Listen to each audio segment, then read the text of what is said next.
What's up, everyone? It's Hector from New Leaf Studios, and this is Watch Me Whip Part 1, the sketch. Alright, so this is a Draw This in Your Style, DTIYS, challenge from a artist, Nicholas Cole, on Instagram. He's a really talented artist, so it was really cool to be able to have a Draw This in Your Own Style challenge from him. This is a character of his own invention. I believe it's tied into the Splatoon universe, though, um, which is a game on the Nintendo platform. So yeah, I think these guys are called mantlings. I think that's what they're called. Um, but yeah, basically he's like a human manta ray kind of hybrid. Um, yeah, the pencil sketch turned out really well, so I didn't have to do many changes, and then actually the line work just kind of came out so seamlessly that I didn't even, or the digital sketch came out so seamlessly that I didn't even go over it with another layer of lines to finalize it. This is like, I really liked what I did with these lines, so this is actually going to be my line work. I'm just going to jump straight into color after this. But yeah, this was just an interesting thing. I think it was really cool. The style of the original drawing was very like hip hoppy and stuff. So I kind of wanted to, um, or it was just fun to kind of like take that style, because that's kind of where I started um, really developing my personal style, like in terms of like the hip hop culture and the graffiti culture when I was a kid, um, like before high school, and some a little bit in high school too. I was really into the graffiti style and stuff like that. So um, it was just really fun to be able to kind of go back to those roots a little bit with the dress, with the his clothing and stuff like that. Kind of has more of the hip hoppy style with like the like um, big shoes, like the Air Max kind of shoes. But yeah, this is a really fun design. This part that I'm drawing right now, like the effect or the action that he's doing right here, like kind of like slinging some ink. Um, that was probably the most challenging part, just to find one that really like fit, like a kind of like thick liquidy motion to have him do. And I played around obviously with a couple different ideas before I got to one that I really did like. Um, so yeah, like I said, just jumping into color.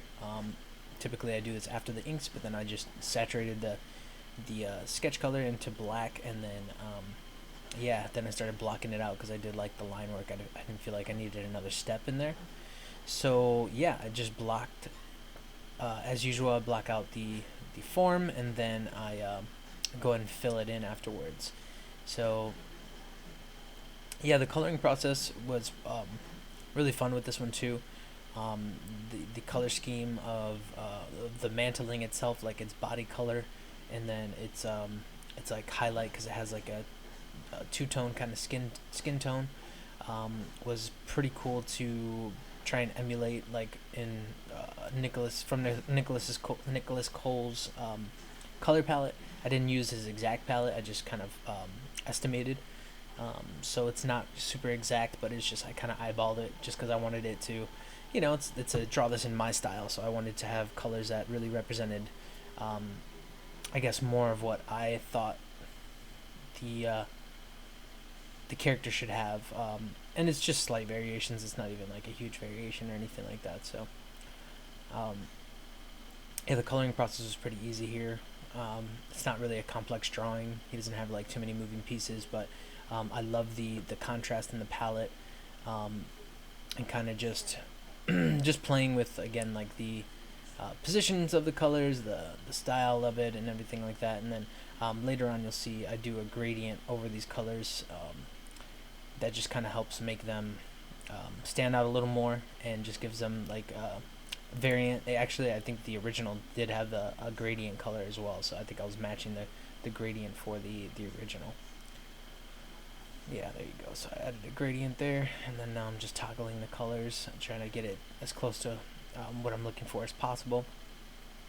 It is a bit muted. It's not like overly saturated or anything, because that's kind of the vibe of the character. He's kind of has that like chill vibe to him. So those muted colors kind of help push that feeling. Yeah, I think the ink was definitely the probably the hardest part of this whole drawing, or this whole illustration was just figuring out what to do with the ink part of it. And I went over it probably a couple of times, um, changed it around, did different layer filters and things like that, just to try and get the color to be what I was expecting or what I was imagining in my head. Sometimes that's like the hardest part, is just to try and get what's in your head out on the page, or in color, or in the effects, or whatever, what have you.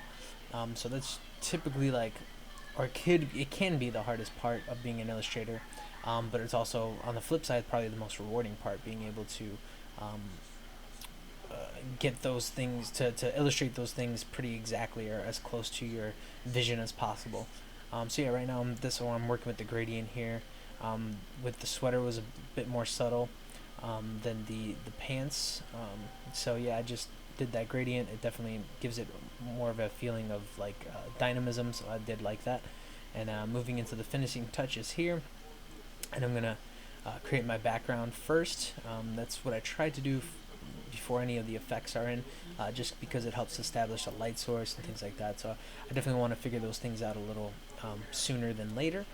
And in this one, I just kind of had this feeling of wanting to do like an under the sea kind of background, and it was kind of funny. The project I was working on professionally while I was doing this, or right before I started doing this, was actually about the sea, and it was a lot of under the sea kind of environments. So it kind of just played into me making this drawing.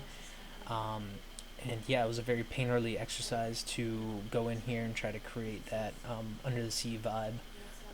So yeah, that was fun. I definitely don't do that normally. I don't have many things that happen under the sea, or in my comics or anything like that. So I just go in and basically paint, and then use my mixer brush, and then I blur it a little, just because I always want it to feel less focused than the foreground, so it doesn't draw away any attention.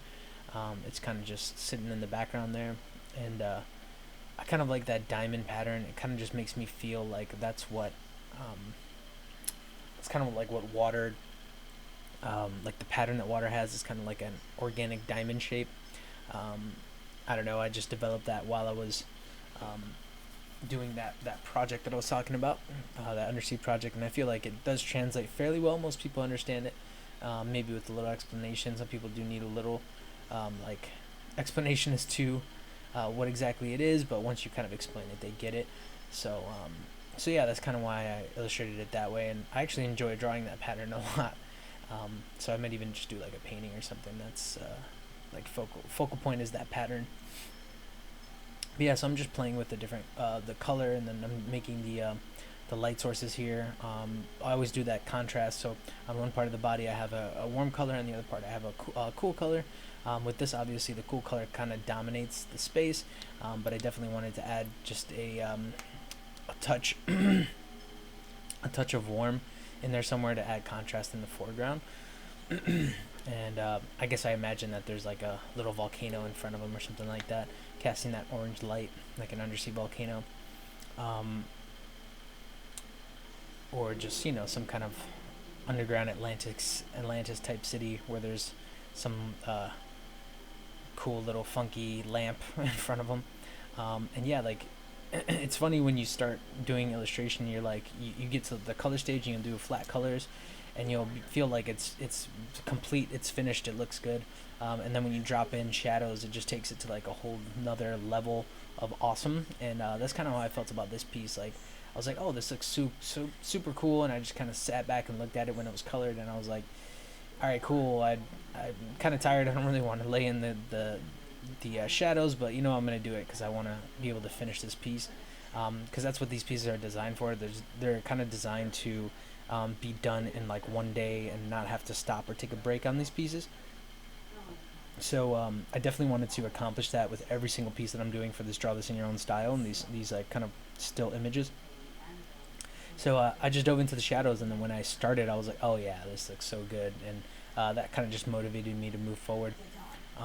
So yeah, like adjusting the ink portion of it was definitely a good move, making it a little more saturated and colorful, especially because of the way that the foreground is. It's kind of muted, and then the background has that green tint to it, so making it a little bit more to the blue purple side. That was definitely a good idea.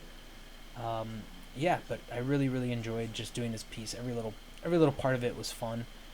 It came out pretty seamless, and I was just really confident from start to finish. So it was definitely a good experience for me to do this, and I enjoyed the fact that I can take somebody's talented artist's artwork, and kind of just put it in my own style, and then make it look as cool as possible. So this is something that again, I'm just adding in the final touches and stuff, seeing what color works best, to kind of contrast and give some more effects, just because I felt like the background maybe needed a little bit more. And that's one of those things that you're deciding as you go during the process. But yeah, thank you guys so much for watching. This is Watch Me Whip. You can find Nicholas Cole on Instagram. I would suggest it, and then follow those links on our link tree for all of our other stuff. Like and subscribe.